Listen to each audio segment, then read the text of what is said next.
This is the Higher Ed podcast, presented by eCity Interactive.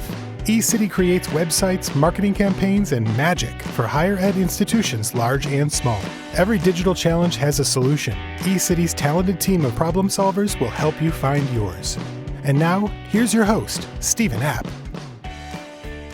Hey everybody, and welcome to Season 2, Episode 13 of the Higher Ed podcast. I am your host, Stephen App. Really cool show today. My guest is Jason Boucher. He is the manager of social media for the University of New Hampshire. And we're talking today about a really important topic, especially for those of you who are marketing towards prospective students.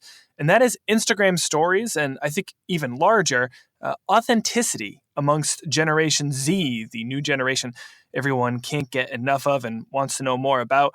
So let's get rolling. Jason Boucher, thank you so much for joining the Higher Ed podcast. Thank you.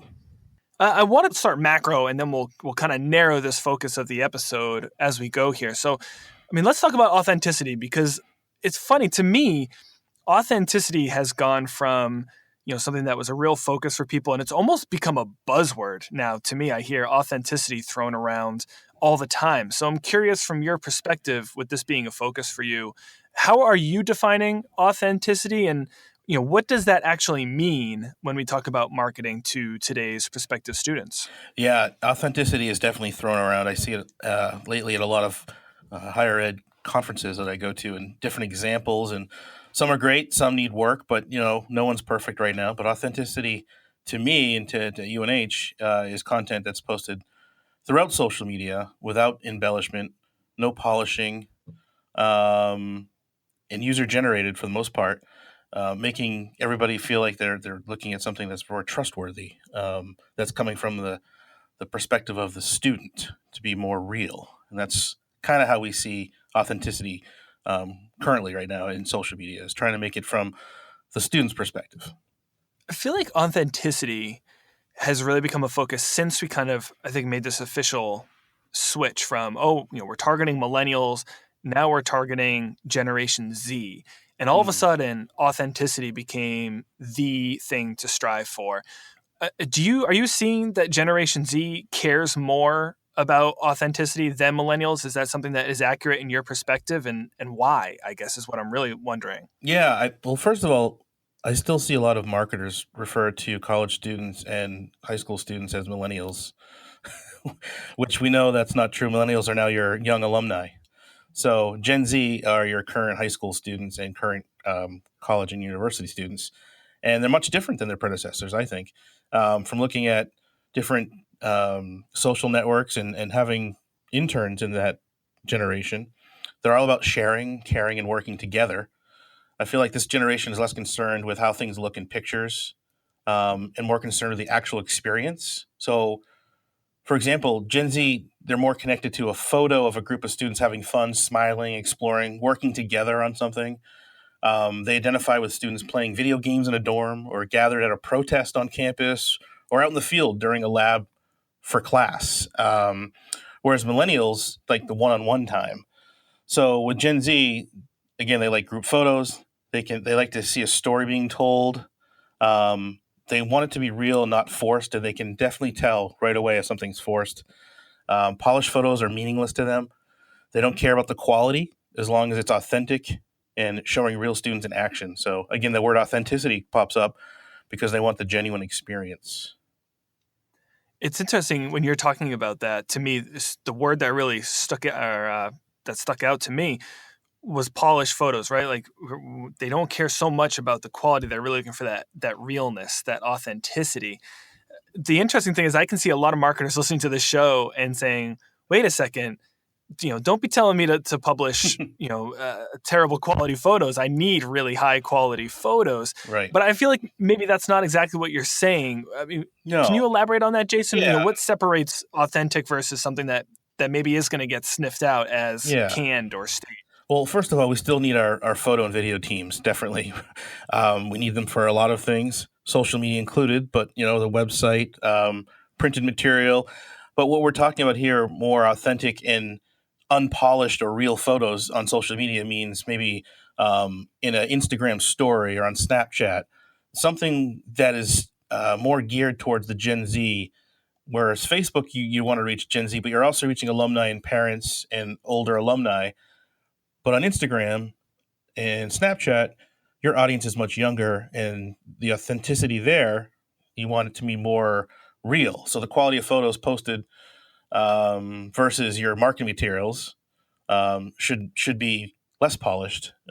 Don't purchase stock photos or force diversity in your shots. Gen Z can see right through that. So you want to stay away from those student under a tree reading photos that we Or playing the guitar, or yeah, I mean, and everyone's guilty of that at some point. We've all done that.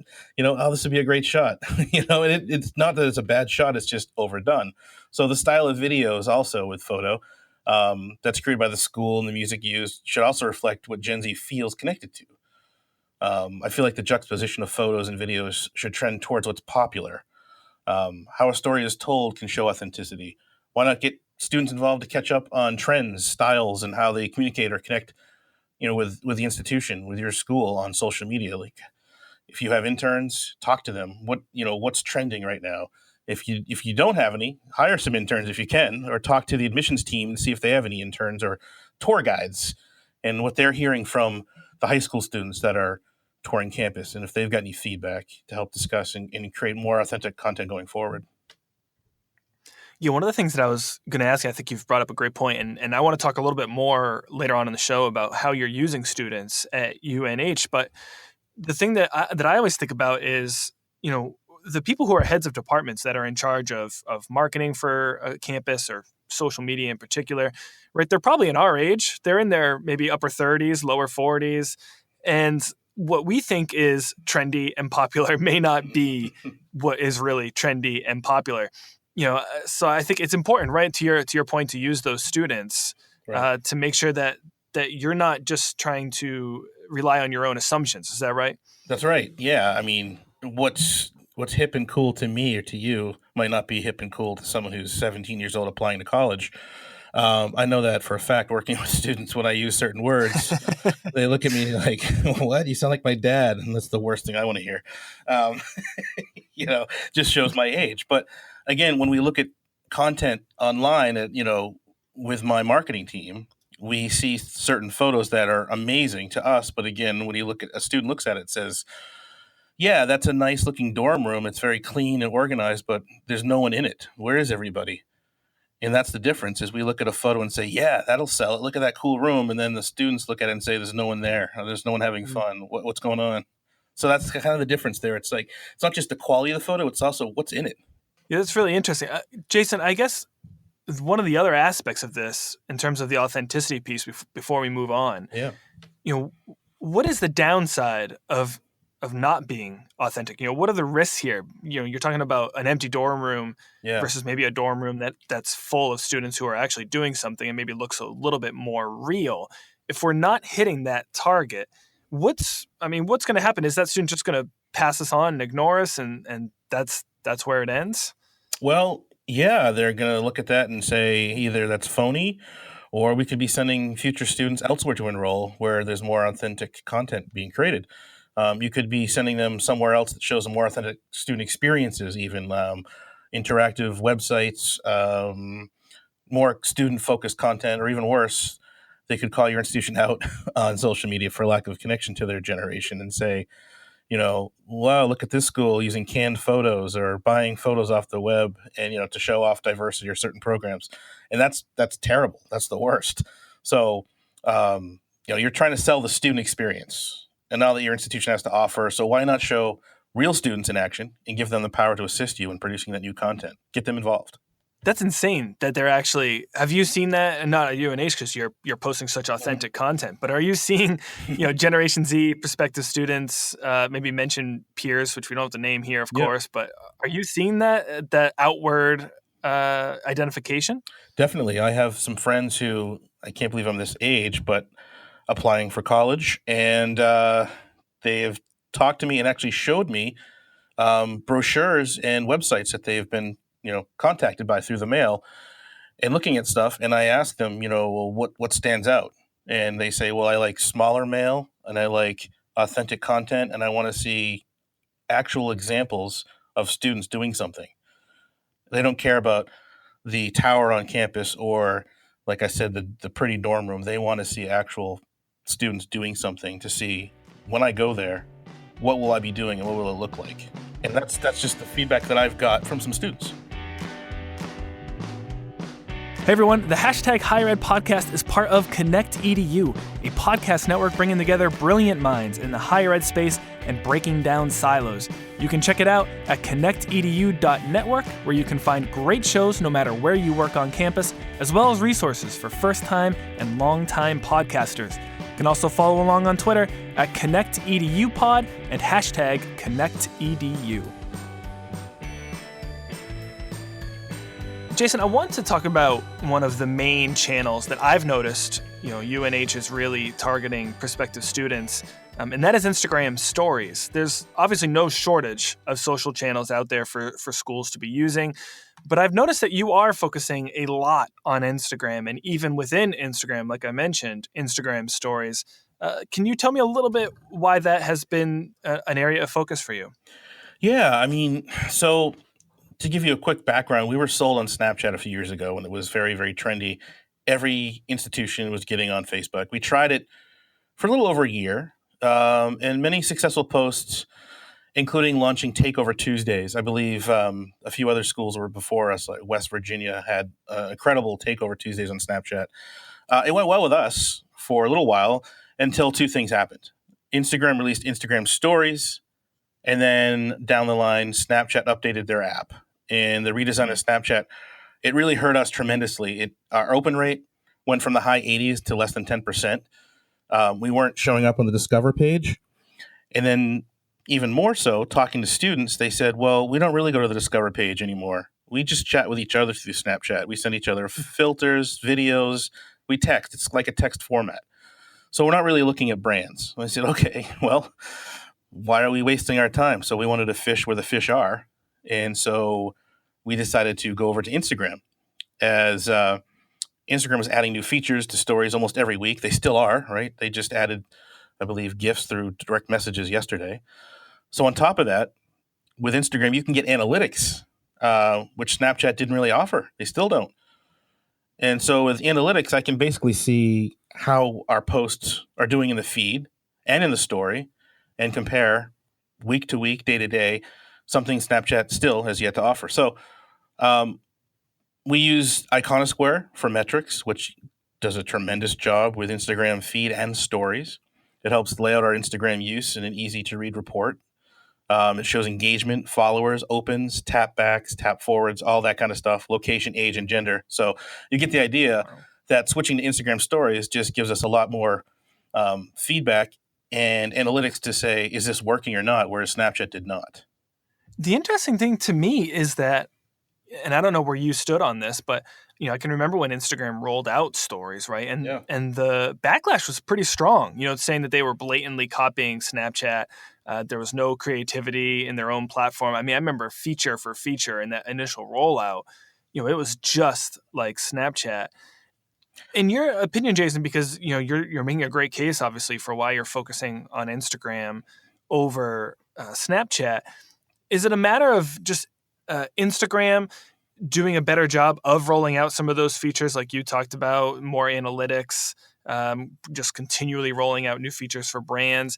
Or was it really Snapchat that just didn't evolve in a way it needed to, or even evolve, just didn't focus on advertising and brands and really just decided to focus on kind of that peer-to-peer connection? But what happened there for you? Was it more of the Instagram or Snapchat? Yeah, it was a little combo of both, really. We wanted to go where the students were. We didn't want to waste any more time, and since they weren't paying attention to our discovery stories in Snapchat, and there was no analytics, and at the same time, our main U of UNH Instagram account is now almost 23,000 followers, and on our main Snapchat account at the time, we had maybe 7,000. I was like, well, 23 versus 7.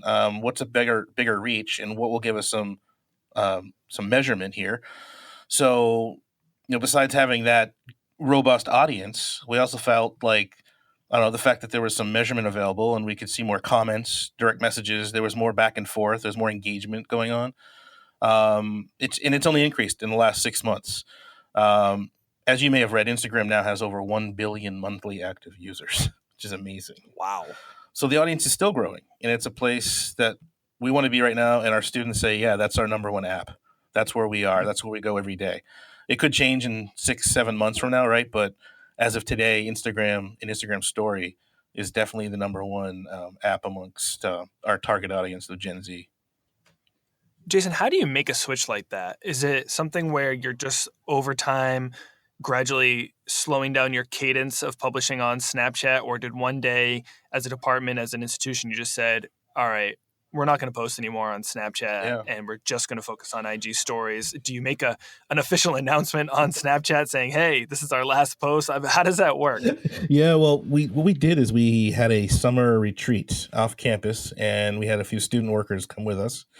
And we had a brainstorm, and we went over the numbers, and we went over everything and said, is it worth it to continue doing Snapchat Takeover Tuesdays and other content throughout the week? Or should we go over to Instagram, and should we not only create more stories on the main account and our student account, but for takeovers in the future, because we think they're very important to tell that, like we were saying earlier, the authentic story of a student. Should we create another Instagram account, take the chance, and put all our takeovers there with a twist? Should we do that?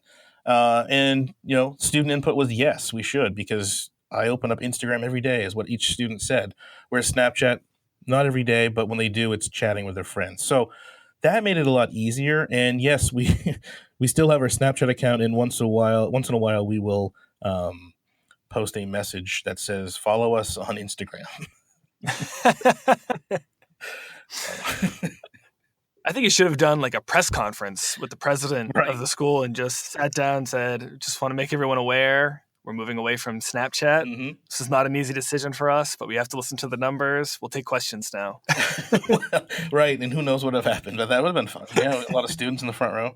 But it is pretty funny though, how quick things change. Not saying Snapchat's still not worth it for some institutions. It is. You just have to, like I said earlier, fish where the fish are. If your fish are in the Snapchat pond, keep going. But if they're not, don't keep doing it for the sake of doing it. You're just wasting time, right?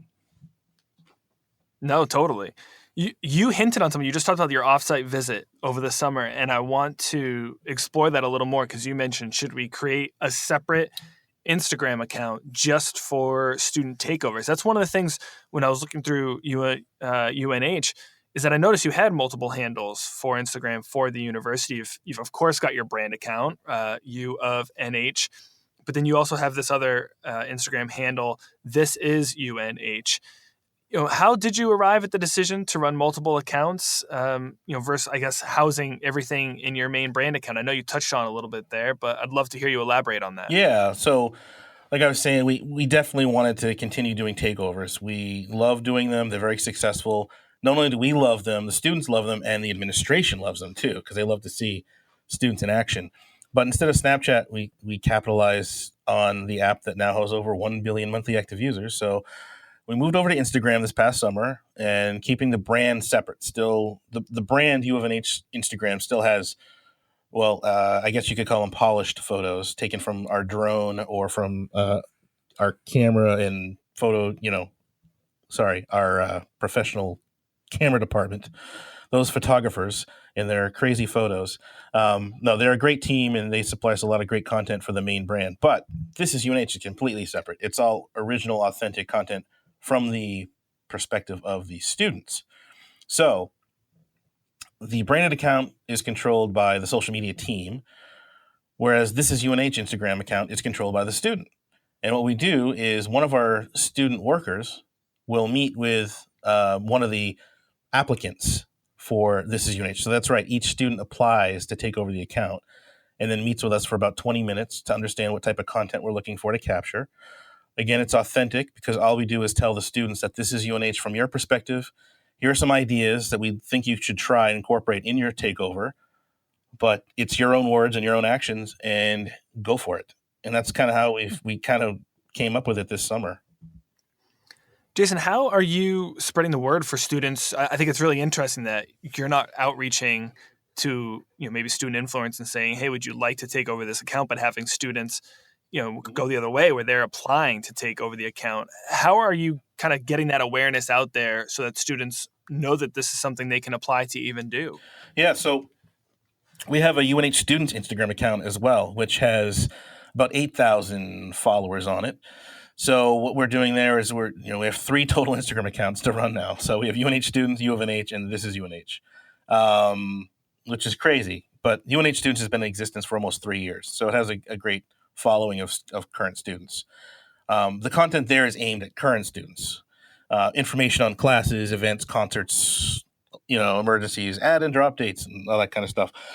But This is UNH has been up and running since August 24th, 2018. That's right. It's been a month and a day that this new Instagram account has been around, and we have 596 followers currently in about a month, which isn't too bad. But the strategy is simple. We just take the professional headshot of each student. Then we post it in the feed. So it's just like the Instagram feed. You'll see a nice headshot. It looks professional, but it's done by our students. And it describes who they are. And then it directs followers to watch the Instagram story for the day to see more. And they take it over for the full day, which is great. We change the password at the end of the day. They'll text us back, and we change the password to something else. And every time someone takes it over, we'll change the password again to make sure we're, secure. But we market this new Instagram account through other social media accounts, the main branded accounts, our Facebook page, everything. Even digital displays around campus. We have these TVs in our Union Court, in the library, in our recreation and dining halls where we'll put up on the big screen, hey, apply, take over our account on Instagram. We'd love to have you do this. Even at our student fairs, we'll have a table on campus once in a while and have students stop by and just fill out the form on an iPad and let us know. But we also do get recommendations from different colleges who say, hey, my student would be great on that. And that's when we say, awesome, here's the application. But it's a great campaign. This is UNH is the hashtag we've been using too. We're using it for our open house for our upcoming class of 2023. Can't believe that. But it shows authentic student content to other students, of course. But what's more important is the audience and the prospective students in high school and their parents for this account. Jason, you mentioned that you'll have schools and colleges, so we'll say, "Oh, I've got someone who'd be great for this takeover," and you say you should fill out an application. What are you looking for in that application? What is something that a student can put in there that you might make you say this person is right for this, or maybe not? Yeah, right, and that's kind of a problem we ran into with the Snapchat takeovers. Was they were really great, but after a while they turned out to be almost the same thing. It was students getting up, going to breakfast at the dining hall, and then their feet on the sidewalk, walking to class, and then they're, it's fine, but after a while you're like, okay, I've seen this before. So Right. What we did here with This is UNH, we said, all right, we want to know your story of UNH. Why did you choose UNH? What's your major? What kind of clubs or extracurricular activities do you do? Are you in athletics? Do you do any sports? Do you sing? Show us UNH from your perspective, but make it interesting, make it fun. And we gave them some kind of questions to just answer on that. And then what we do is we also ask them to ask the audience who's watching them to submit questions for them to answer. So they're kind of like these ambassadors for the university, as well as taking it over and showing from their perspective. So, you might get questions about, do you have this program, or how long are the dining halls open, or something like that. And they'll answer those as well. So it's definitely different than in past takeovers with Snapchat. The Instagram, This is UNH, is more focused on their experience versus the day in the life, if that makes any sense. It does. How often are you, because you mentioned the Tuesday takeovers on Snapchat, how often are you doing these takeovers now on Instagram? And is that, at least so far, I know this is still in its infancy. Yeah. Is that a cadence that you feel like is manageable? You might ramp up down the road, dial back, depend on the seasonality. How are you thinking about that cadence there? Well, we thought, right out of the gate when we started this thing, we'll do 2 a week. It'll be great. We're doing. I have a feeling you didn't stick with that. No, we're doing 1 a week.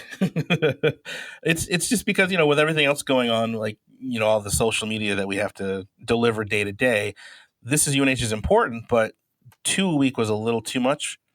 So we're doing 1 a week, and what we do is we have it scheduled out now. So we have, we have through the end of October already scheduled, so we know who's who that's coming up. And yeah, it's just it's really interesting because the students will come in and they'll meet with our other student interns who have been there for a while. And so again, that word authenticity pops up, right? Where it's students talking to students about what to cover on social media for the university. So I'm there as the overseer and kind of helping out creating the strategy. But then the actual work is like students talking to other students about what to cover, which is great because it's awesome. Everybody trusts each other. They know it's going to be real. They're going to have a good time with it. And so far we've had, we've had 8 takeovers, and each one of them has been unique, diverse, and amazing stories from different perspectives of current students here at UNH. I think one thing, and I think we've come a long way with this topic right now in recent years, but I think one thing that is still a challenge for higher ed marketing, and I'll say for senior leadership within higher ed marketing, is still this lack of control and just handing the keys. Basically, right? You're handing the keys to your institution over to a current student. How are you combating that concern? Is that a concern for you? Where I know you're talking about certain topics, but how are you kind of giving yourself maybe some safety in terms of making sure that these ambassadors are not going to publish something that's embarrassing to the institution? Right. And that's why we vet them. That's why we have them apply. And that's why we have them come in and meet with our students so we can kind of get a feel and talk to them and see what they're all about. Right. So that's the first thing we do. And yeah, we ask them to ask viewers to ask them questions during the takeover too. And we hope that it's all appropriate. But when we change the password, if, and knock on wood, this has never happened, but if something did happen where the questions were rude or the student did something crazy or bizarre, we could log into that password and then change the password again and delete and take over that Instagram account.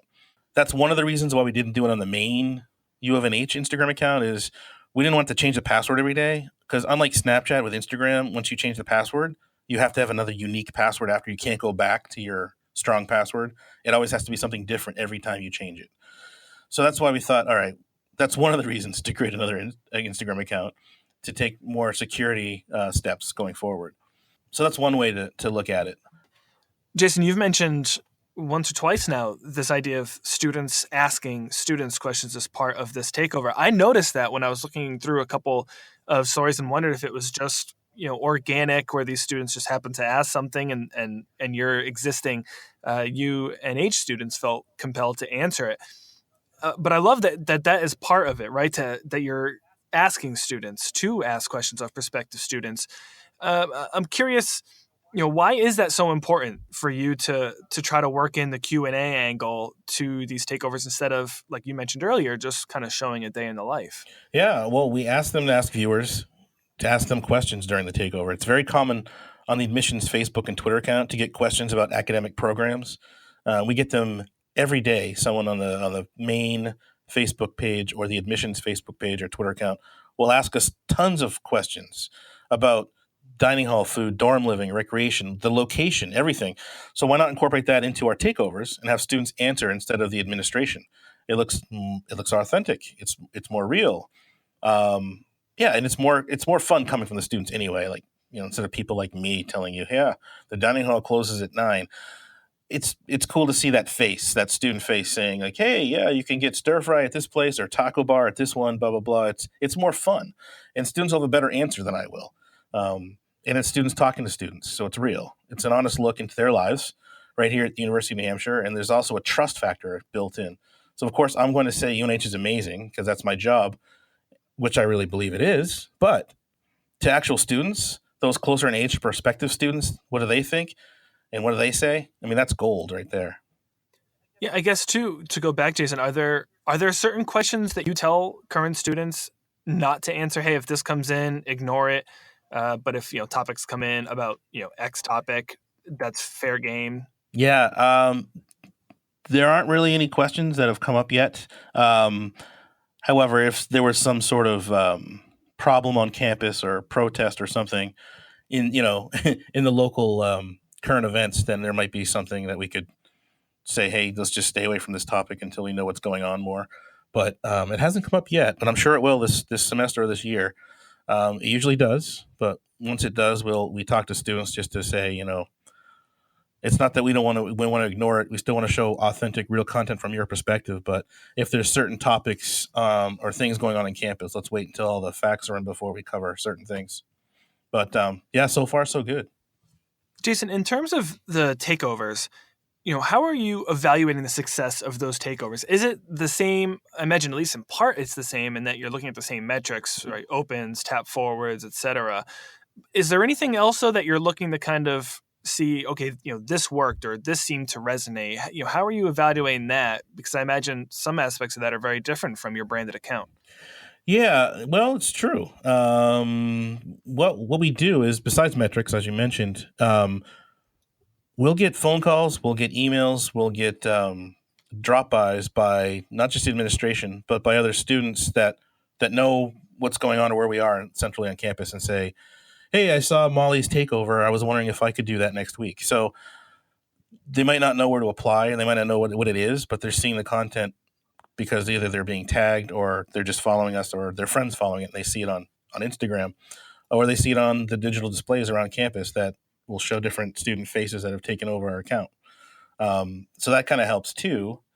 But I guess other ways to look at it, to measure it is, how effective is it? We don't know yet because it's still only a month old. But what we've done so far, everybody from administration to students is in love with this is UNH account. And I just can't wait to see what it looks like come December. And once we have one whole semester under our belt and we can look back and say success, which I'm hoping we will. But it's an experiment. So I like what we're doing. I love the photos. I love how on the Instagram feed you get to see just a kind of a headshot of each student to show the background, the diversity that we have, and then going up and having all their stories saved at the top of every Instagram account. You can have the highlights, and we put every student with their class year there so that even if you missed that takeover, you can go back and you can watch all of them by just scrolling through the highlights on our Instagram page. Jason, we've talked a lot about metrics, evaluating success. One of the things that I thought about when I looked at your Instagram takeover account in particular, right? We're talking Instagram stories. This is ephemeral content, just like Snapchat. It disappears after 24 hours. Because I know you're saving these takeovers. Why was it important for you to save these takeovers? And how are you then evaluating, the views and the metrics of these takeovers kind of down the road, after that 24 hours has expired? Mm-hmm. Yeah, so they're 24 hours, and then we put them in our story highlights on Instagram on that page where they can be viewed for a while. And we're trying something where we're going to see if we can have them all per semester. So we're going to see if these stories can exist on our highlights because there's no end to how many you can have. They just slide. Newest is on the left, and they have a second life there. But we also share them with admissions who might send them out via text or embedded in an email to prospective students to say, hey, take a look at John Doe's takeover at UNH, and here's an experience, or send it out. Let's say it's a science takeover, it's a lab, but then send it out to someone who might be majoring in that, some sort of marketing arm. But again, if you're not on Instagram and you still want to see this content, that's when one of my team members, Taylor, will upload those to YouTube. And on YouTube, they get a second or a third life because we tag them with SEO. And we have a whole playlist for This is UNH on our YouTube page for UNH. So those can also get sent out via email, text, or in a future campaign on social or some sort of digital marketing event. Hey everyone, a quick shout out to the agency that makes this show possible, eCity Interactive. I really do love coming to work every day at eCity, and that's not just because everyone shares my love of donuts. But that's really because I get to collaborate with a talented team working on everything from user experience to content and digital marketing to web design and development and a whole lot more. Our work has earned us an incredible roster of education clients, including the University of Pennsylvania, George Washington University, Petty School, Cornell, Drexel, Rutgers, and many others. So if you're looking to improve your web and digital presence and better communicate your school's story, visit us online at ecityinteractive.com and get in touch. Well, Jason Boucher, thank you so much for joining the hashtag Higher Ed podcast. I know this is a new endeavor for you, at least the Instagram story takeover account, but I'm really excited that you came on the show to talk about how it's going so far. And I'm really excited personally to kind of keep up with it and see how this progresses. And I'm sure a lot of listeners are too. So thank you for coming on board and lending us your insights. Thank you. Before we let you go, a couple housekeeping matters we cover each week on the show. First of all, for those who want to get in touch with you, maybe ask you about this new takeover account or social media in general, where can those listeners find you online? Yeah, so our updated website for all things social media at the University of New Hampshire is available at unh.edu/social. And you can personally find me at jasonboucher.net, or you can follow me on Twitter or Instagram at JSONBoucher. Or just search my name on LinkedIn and we connect there as well. I'd love to chat with people. Excellent. And of course, each week on the show, we ask our guests to give a social shout out to a colleague or an individual that deserves a little bit more recognition of their work. This is always one of the toughest questions of the shows, but Jason, I knew you came prepared for this, so the floor is yours. Yes. Okay. I'm going to give a shout out to my teammate, Taylor Sievers. He's doing an amazing job with our new podcast at UNH called UNH Podcats. I see what you did there. Yeah, it's our weekly podcast at UNH. It's a mixture of students, alumni, and staff. And we have a brand new equipment donated, and he organizes great guests, asks good questions, and he gets students involved as well. And if you want, you can find out more by just Googling UNH Podcats. I love the name, and I love every school that is getting into podcasts. So I'm really excited to kind of actually check that out myself and see what Taylor is up to with UNH Podcats. Remember, everybody, PODCATS. Although I'm sure if you were lazy and Googled UNH Podcast, you would probably find it as well. Probably. Well, hey, Jason, thank you so much again for being on the show. Looking forward to seeing, where this takeover account goes, and looking forward to staying in touch moving forward. Thanks again. Appreciate it.